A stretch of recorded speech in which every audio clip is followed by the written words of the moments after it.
important. Ngayon naman po ay ating pagbigkas ng panatang yes ng Rizalenyo ni Ginoong Kim Gerald Raimundo. Magsitayo pong lahat. Magandang gabi po. Taas po natin ang ating kamay para po sa panatang yes ng Rizalenyo. Sabay-sabay po natin bigkasin. Ako, bilang isang Rizalenyo na nagmamahal sa kalikasan, ay nangangakong gagawin ang lahat upang pangalagaan ang aking kapaligiran. Tutulong at mananalig ako sa programang YES ng pamahalaang manlalawigan na gagawing malinis at luntian ang ating kapaligiran. Itatapon ko ang basura sa tamang lugar at pahahalagahan ko ang angkop na pamamaraan upang muling magamit at pakinabangan ang mga bagay na dati ay tinatapon lamang. Ako ay magtatanim ng mga puno upang mapayakong ang ating kabubatan na maiwasan ang pagbaha at pagkasira ng ari-arian. Tutulong ako upang mapanatiling malinis at buhay ang mga daluyan ng tubig para sa masaganang buhay at maunlad na pamayanan. Bilang tagapangalaga, ituturi ko ang bawat araw na isang pagkakataon para isulong at suportahan ang YES program. Dahil ako ay isang Rizalenyo na may malasakit at pagmamahal sa inang kalikasan. Ikasihan nawa ko ng Diyos. Maraming salamat, Ginoong Raimundo. Magsiupo muna po ang lahat. Isang mensahe ang magmumula sa ina ng bayan ng Cainta, kagalang-galang Mayora Ellen Nieto.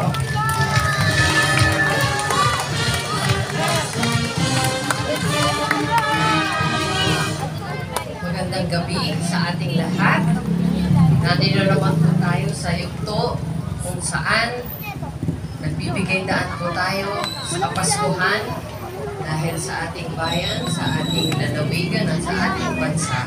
Ang Pasko ay isa sa pinakamahalagang yugto ng ating mga buhay.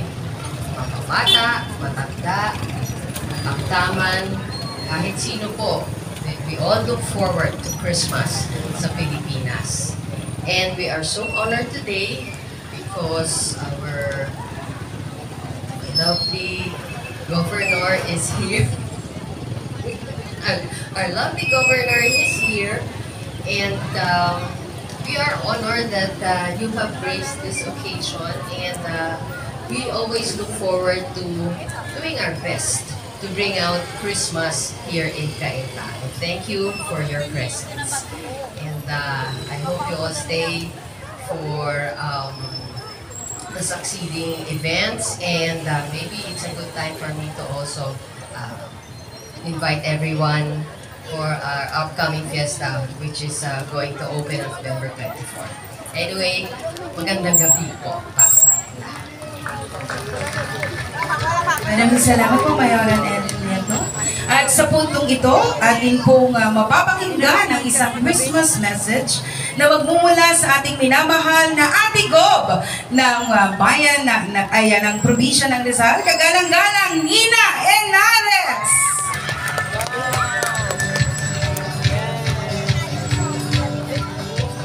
Please take your seats. Magandang gabi po sa inyong lahat.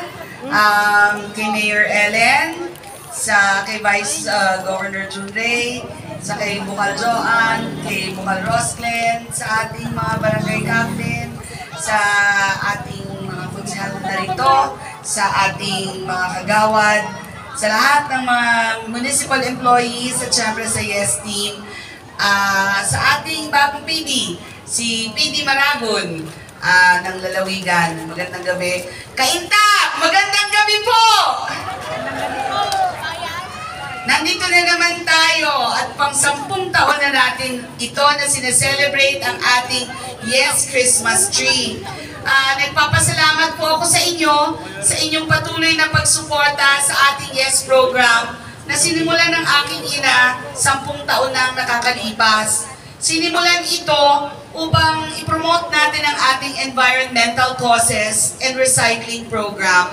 At sa aming pag-iikot nga po, nakikita ko na buhay pa rin ang ating pagmamahal at pagsuporta sa environment natin. Kaya't maraming salamat po sa inyo. Sabi ko nga, masaya rin ako na hindi ako nabigyan ng mahirap na task para mag-judge, at yan ay gawa ng ating YES team na sila ang nagja-judge ng mga Christmas tree sa bawat bayan. Kaya sa kanila po kayo magsipsip. Pero siguro hindi ko napapakabahin. Bukod sa pasasalamat at pagbati na po ng maligayang Pasko sa inyong lahat. Sabi ko nga po, 11? On the 11th day of Christmas, Kainta gave to me the lightning of the yes tree. Merry Christmas, Kainta! God bless you all, and to God be all the glory. Maraming salamat po, Daddy ko, Nina, at kayo naman po. At ina po nga sisilihan ang Christmas tree. Pinabayag din po ng bayan ng ito po ay simbolo ng Kapaskuhan at isang tradisyon na sabi po nga ni Ate Gob ay 10 taon na. Sabay-sabay po tayo mag-countdown! And the countdown! Sa ating po nga and the countdown begins! Sabay-sabay po tayo! 10! 9! 8! 7! 6! 5! 4! 3! 2! And 1!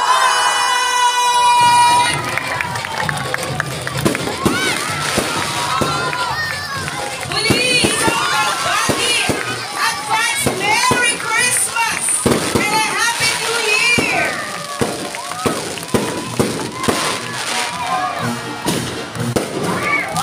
Gaya nga po nitong mga ilaw na sinilihan natin ngayon, maaari pong bawat maliit na pulpilya ay hindi kayang tumanglaw sa daan ng mag-isa. Ngunit kung magsasama-sama at pagkaambagan, makakabuo ito ng isang dakila at dambuhalang liwanag na hindi kayang paandapin ng kahit anong kadiliman.